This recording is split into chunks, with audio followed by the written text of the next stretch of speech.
இரக்க ஆண்டவரின் அன்பு பக்தர்களே, மனித பலவீனங்களால் நாம் செய்யும் தவறுகளை இறைவன் மன்னிப்பாரா என்று யோசித்துக் கொண்டிருக்கிறீர்களா? இதோ இரக்க ஆண்டவரின் வாக்கு உங்களுக்காக. சங்கீதம் 103 13 14 வசனங்களில் அவர் சொல்லுகின்றார், தந்தை தம் பிள்ளைகள் மீது இரக்கம் காட்டுவது போல் ஆண்டவர் தமக்கு அஞ்சுவோர் மீது இரக்கம் காட்டுகிறார். ஏனெனில் நமது உருவை அவர் அறிவார், நாம் தூசி என்பதை அவர் நினைவு கூறுகிறார். ஆம், நாம் எவ்வளவு பலவீனமானவர்கள், எங்கே தடுமாறுகிறோம், எதில் தோல்வியடைகிறோம் என்பதை இறைவன் முழுமையாக அறிந்திருக்கின்றார்.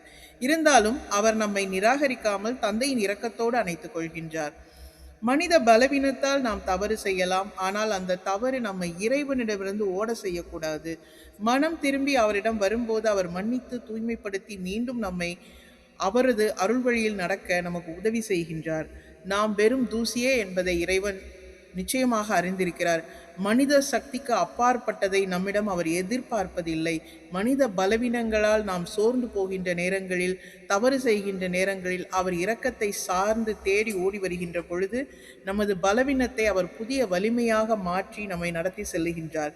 இதோ இன்றைக்கே அவருடைய மன்னிப்பும் புதிய வலிமையும் உங்களை வழிநடத்துவதாக. ஆமென்.